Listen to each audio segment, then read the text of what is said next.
સુરતથી ધરમપુર સ્થિત રાજચંદ્ર આશ્રમ ખાતે પ્રવાસીઓને લઈ જતી લક્ઝરી બસનો ખેરગામ નજીક ગંભીર અકસ્માત સર્જાયો હતો।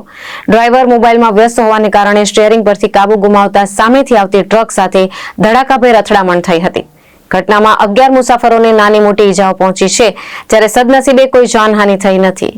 પ્રાપ્ત માહિતી મુજબ સુરતથી ધરમપુર તરફ જઈ રહેલી લક્ઝરી બસ ખેરગામના શામળા ફળિયા વિસ્તારમાં વળાંક પાસે પહોંચી હતી, ત્યારે ડ્રાઈવર મોબાઈલમાં ધ્યાન આપતા બસ પરનો કાબુ ગુમાવ્યો હતો। એ જ સમયે ધરમપુર તરફથી આવી રહેલી ટ્રક સાથે બસની જોરદાર ટક્કર થઈ હતી।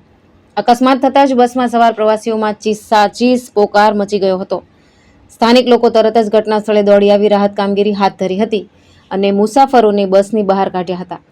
અકસ્માત દરમિયાન બસ ડ્રાઈવરનો પગ પર સ્ટીયરિંગના ભાગે ફસાઈ જતા સ્થાનિકોએ ભારે જહેમત બાદ તેને બહાર કાઢ્યો હતો। આ ઘટનામાં કુલ 11 લોકોની નાની મોટી ઈજાઓ પહોંચી હતી, જેમાં 6 મહિલાઓ, 2 પુરુષો અને 3 બાળકોનો સમાવેશ થાય છે।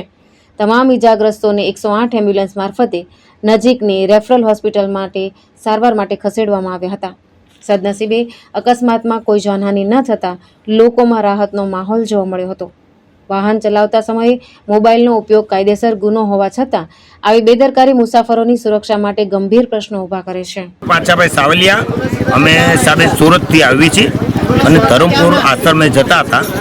ત્યાં ગાડી ટર્ન આવ્યો, ત્યાં બસવાળાએ ટર્ન ન લીધો અને ટોલાવાળા આવ્યા એને હાથે ફટકાઈ દીધી। ભૂલ ડ્રાઈવર બસવાળાની છે, લક્ઝરીવાળાની, અમારા ડ્રાઈવરના, અને ફોન સાહેબ ચાલુ હતો એટલે ભટકાઈ ગઈ છે અને નોર્મલ, બહુ બધાને બહુ વાગ્યું નથી અને સરકારની સુવિધા સારી છે। 108 તરત આવી ગઈ છે અને ત્યાં દવાખાને બધા ખેરગામમાં લઈ ગયા છે।